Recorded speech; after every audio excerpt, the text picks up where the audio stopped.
Assalamu alaikum dear students. Today in this video we are going to deal with another two types of the intraspecific ecological interactions, that is aggregations and altruism.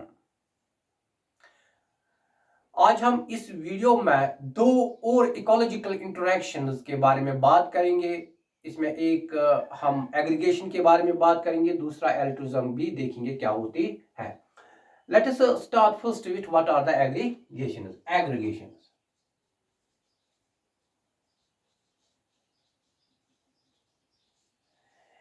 Aggregation basically it refers to the habitual occurrence of individuals of a species in major groups for different purposes.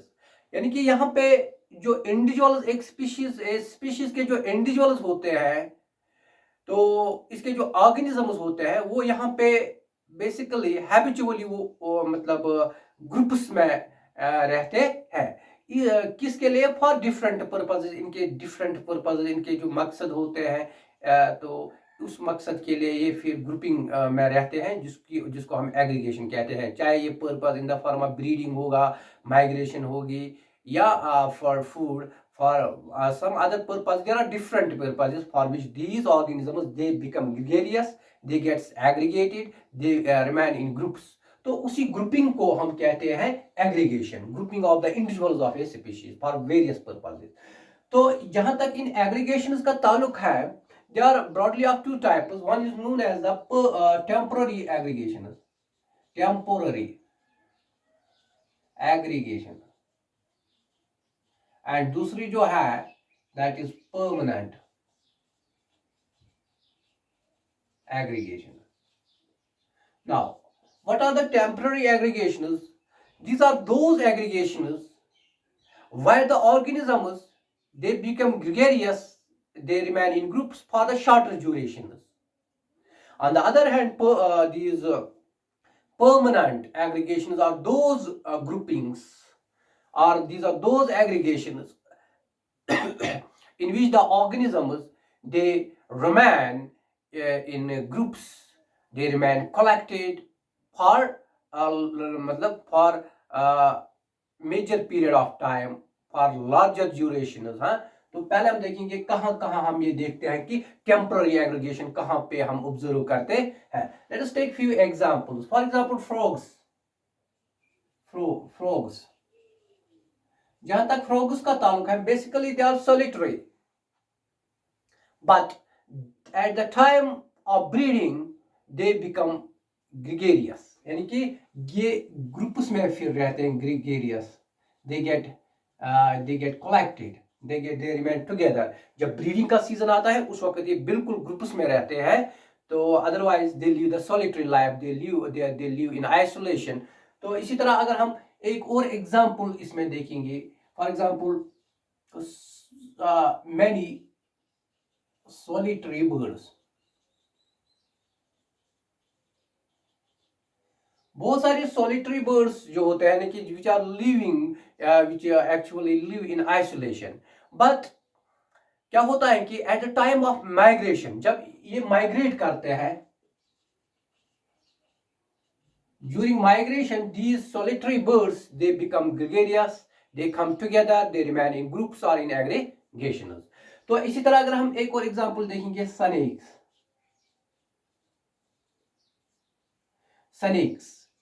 snakes are always solitary, ठीक है ना, solitary, लेकिन at the time of hibernation they come together or they remain in groups for what purpose? For warmth. Hibernation की जो winter sleep होती है ना, जब वो मतलब सर्दियों में एक्चुअली इस किसी मतलब होल्स में चले जाते हैं, अपने इन हैबिटेट जो इनकी डेवलिंग प्लेसेस होते हैं ना, इनमें चले जाते हैं, उस वक्त ये they remain very close, they remain in groups. इसका पर्पस क्या होता है यहाँ पे? ताकि वो मतलब वहां से वो गर्म रहेंगे, in order to get the warmth वहां। तो यहाँ इस पर्पस के लिए ये मतलब एग्रीगेट होते हैं, but this is also the temporary type of the aggregation. इस तरह अगर हम देखेंगे कि जो मॉस्किटोज होते हैं, Mosquitoes they get aggregated or they become gregarious at the time of the breeding के वक्त या mating के वक्त breeding. This is regarding temporary aggregations क्या होती है. Now what are the permanent aggregations? Permanent aggregations these are those aggregations in which the individuals of a species they remain in groups for the larger durations. तो इसमें हम देखेंगे कि कहाँ कहाँ पे ये ऑब्जर्व हम करते हैं. For example locusts they remain in the form of groups and their grouping is called the swarm.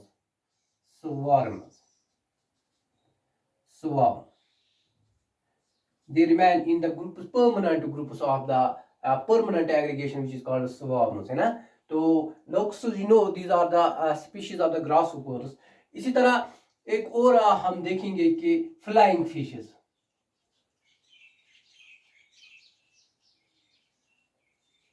Flying fishes में भी एक चीज देखा गया है कि they also remain in the aggregations or in the groups. These are aggregation is called the shoals, shoals, shoals. ठीक है. तो इसी तरह अगर हम बर्ड्स देखेंगे,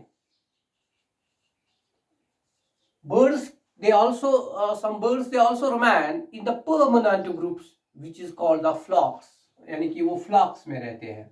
इनकी ग्रुप्स को, इनके एग्रीगेशन को हम फ्लॉक्स कहते हैं, फ्लोक्स. तो इस तरह अगर हम देखेंगे जो मतलब कुछ हर्बीवोरस एनिमल्स लाइक इसमें ज़ेब्रा आता है, डियर, ये भी एग्रीगेशन में रहते हैं जिनको हम कहते हैं हर्ड्स. इनके एग्रीगेशन को हम हर्ड्स कहते हैं. They are also permanent aggregations यार. तो इसी तरह अगर हम देखेंगे जो मंकीज एंड एप्स होते हैं ना, मंकीज एंड एप्स, इनकी भी परमानेंट एग्रीगेशंस होते हैं. इसका भी एक टिपिकल नेम होता है, that is monkeys and apps. They remain in troops. तो यहाँ पे हम देखते हैं ये जो एग्रीगेशंस हम यहाँ पे देखते हैं, these are the permanent type of the aggregations where the organisms or where the individuals of a species they remain in groups, they remain in collection for the larger durations for मतलब बहुत उससे तक या बहुत वक्त तक ये इकट्ठे रहते हैं in these groups. This is regarding what are the permanent and what are the temporary aggregations. Now, there are some advantages of these aggregations. To remain in these groupings, to remain in these major groups, to become aggregate or to become, to actually increase their density, population density, इसके कुछ advantages भी होते हैं. Let us have a look upon these various advantages which we observe in these aggregations. जो पहले advantage इसका हम देखेंगे, advantage. पहला advantage जो है protection. Protection basically जब मतलब जो ये एग्रीगेशंस में जब इंडिविजुअल्स ऑफ ए स्पीशीज रहते हैं, here the individuals they get actually they remain safe from their predators as well as they remain protected from the environmental hazards, है ना. तो उससे भी ये बच सकते हैं. लेकिन ये देखा गया है कि through laboratory experiments as well as through the field observations, ये देखा गया है कि जब individuals of a species ये groups में रहते हैं तो इनके survival chances ज़्यादा रहते हैं as compared to the individuals which remain in isolation, है ना. तो इस पे यहाँ पे ये क्लियर होता है कि ग्रुप्स में ज़्यादा चांस होते हैं सर्वाइव के. although it is ecologically not good, the increase in population density of a species, that is not ecologically very good, that is ecologically bad. तो but ये देखा गया है कि ग्रुप्स में इनकी मतलब सर्वाइवल के चांसेस ज़्यादा रहते हैं. ये remain protected from their predators, they remain protected from the harsh environment और फ्रॉम द एनवायरमेंटल मतलब हार्मफुल एनवायरमेंट्स, है ना, या एनवायरमेंटल हार्म्स, उससे वो मतलब from environmental hazards rather we can say, उनसे ये सेफ या प्रोटेक्टेड रहते हैं.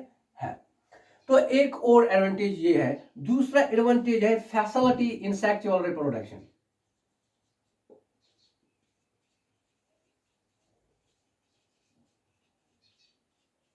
देखो, सेक्सुअल या रिप्रोडक्शन, जब ये एक्चुअली ये इंडिविजुअल ऑफ ए स्पीशीज, किसी स्पीशीज के जो मतलब उसके जो ऑर्गेनिजम्स होते हैं, इसके जो इंडिविजुअल्स होते हैं, ये जब ग्रुप्स में रहते हैं, तो इसमें क्या होता है कि यहाँ पे ये मतलब ब्रीडिंग चांसेस यहाँ पे बढ़ जाते हैं, क्या कि यहाँ पे जब ये म्यूचुअली एक दूसरे को स्टिमुलेट करते हैं, तो this mutual stimulation by roaming, by residing, by living in groups, this increases the chances of the breeding और द मेटिंग। इस तरह सेक्सुअल रिप्रोडक्शन भी इससे मतलब इसमें एक और ये एडवांटेज है कि सेक्सुअल रिप्रोडक्शन में भी ये एड करते हैं। This is another advantage of this aggregation. एक और एडवांटेज इसमें क्या है, एड इन फूड गैदरिंग।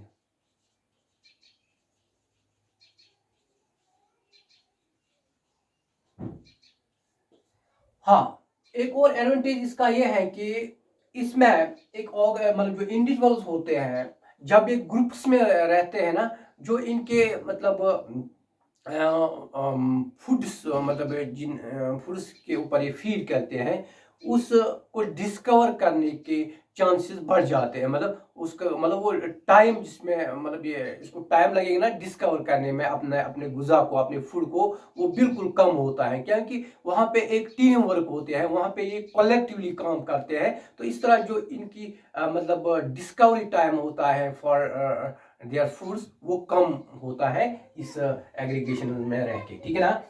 चौथा जो इसमें है, that is actually transfer of learning. This is very important advantage of this very aggregation, that is aggregation is transfer of learning. Transfer of learning.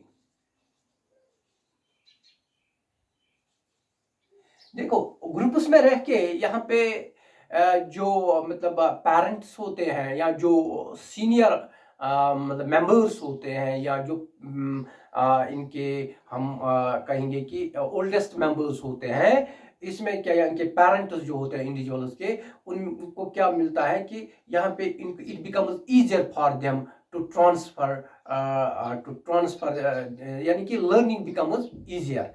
तो कैसे, अगर हम देखेंगे कि यहाँ पे इनको ये बताते हैं regarding the routes of the food, वो भी यहाँ पे ये सीख जाते हैं। इसी तरह इनको पता चलता है कि about the place of danger, जो कि जहाँ पे खतरा है, ये भी यहाँ को इनको मतलब सीखने को मिलते हैं जब ये ग्रुप्स में रहते हैं, छोटे छोटे जो यंगर इंडिविजुअल्स होते हैं। इसी तरह इनको ये भी कि ये सिखाया जाता है कि टेक्निक्स ऑफ फूड कैप्चरिंग, या techniques for capturing of their praise, अपने शिकार को कैसे पकड़ना है, ये भी इस ग्रुप्स में रह के ये ओल्डर वंस या जो सीनियर वंस वो अपने जूनियर यानी कि यंग वंस को सिखाते हैं while remaining in these aggregations और इन दीज ग्रुप्स। एक और है कि इसमें स्पेशलाइजेशन होती है। Specialization, there are the ample chances of the structural as well as the functional specializations of different organisms. As a result of this leads to the formation of the societies or the animal societies, जिससे फिर animal societies यहाँ पे वजूद में आती हैं, क्योंकि यहाँ पे फिर डिवीजन ऑफ लेबर मतलब प्रोड्यूस होता है।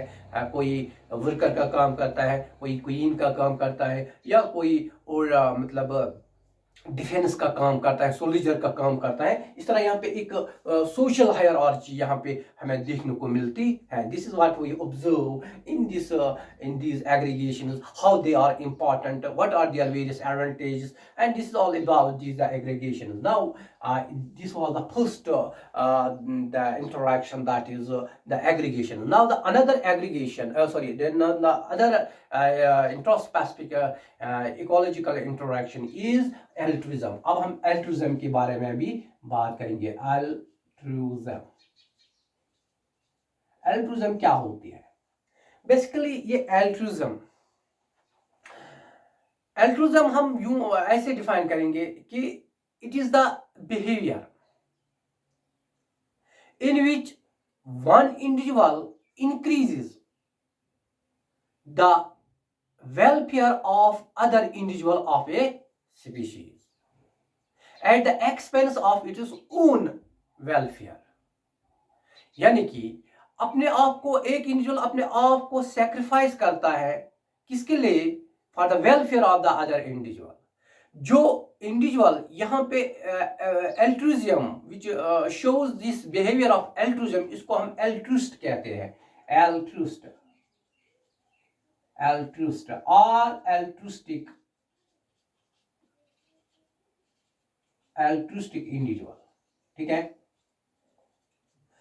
ऑन द अदर हैंड, जो इस मतलब एल्ट्रुइज्म में जो एल्ट्रुइस्ट होता है या एल्ट्रुइस्टिक इंडिविजुअल होता है, इट ऑलवेज सफर्स।